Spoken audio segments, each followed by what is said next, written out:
রমজান মাসে বেশি বেশি দান করলে কি হয় আপনি জানলে অবাক হয়ে যাবেন। অনেকেই তো বলবেন, হুজুর আমি তো সারা বছরই দান করি। আপনাকে আমি সুন্দরভাবে বুঝিয়ে দিয়ে যাই, আল্লাহর যেই গোলামটা রমজান মাসে দান করতে পারবে, আল্লাহ রাব্বুল আলামিন 1 টাকা দান করার কারণে তার আমল নামায় 70 টাকা দেওয়ার মতো সওয়াব পাওয়া যায়। অপর হাদিসের মধ্যে এসেছে 7 থেকে 700 গুণ পর্যন্ত আল্লাহ রাব্বুল আলামিন তার আমল নামায় সওয়াব দান করেন।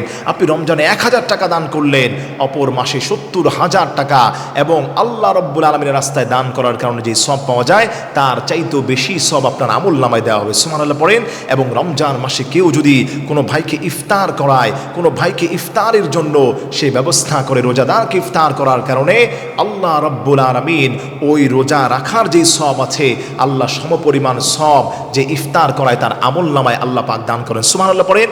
আল্লাহর হাবিবের কাছে সাহাবীরা এসে বললেন, ইয়া রাসূলুল্লাহ, ইয়া হাবিবাল্লাহ, ওগো দয়াল নবীজি, আমার তো সামর্থ্য নাই মানুষকে সুন্দরভাবে পেট পুরে ইফতার করানোর জন্য।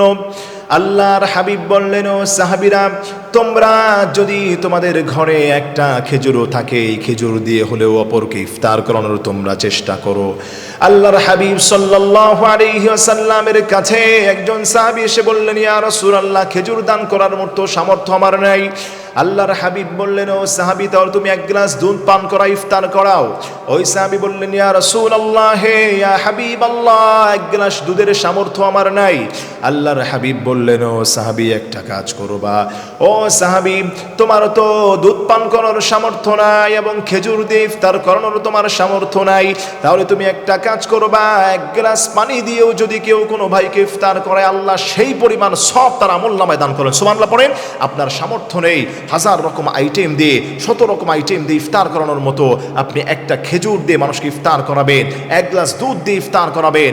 এর সামর্থ্য না থাকলে একটু পানি দিয়ে যদি কাউকে ইফতার করাতে পারেন, আল্লাহর হাবিব সাল্লাল্লাহু আলাইহি ওয়াসাল্লাম বললেন, ওই ব্যক্তি তার সমপরিমাণ সব যে সে রোজা রেখেছে তার আমল নামায় তো তার সব থাকবেই, এবং যে ইফতার করিয়েছে আল্লাহ রাব্বুল আলামিন তার আমল নামায় একটি কবুল রোজার সব আল্লাহ পাক দান করবেন। সুবহানাল্লাহ পড়েন। তাহলে মা বোনেরা যারা আছেন, আমরা যারা আছি, বেশি বেশি রমজান মাসে দান করার চেষ্টা করব, মানুষকে সাহারি করানোর চেষ্টা করবেন, ইফতার করানোর চেষ্টা করবেন। আল্লাহ রাব্বুল আলামিন আমাদের সবাইকে রমজান মাসে অফুরন্ত রহমত, মাগফিরাতে, নাজাতের মাসে আল্লাহর তরফ থেকে রহমত, মাগফিরাত, নাজাত অর্জন করার তৌফিক দান করেন।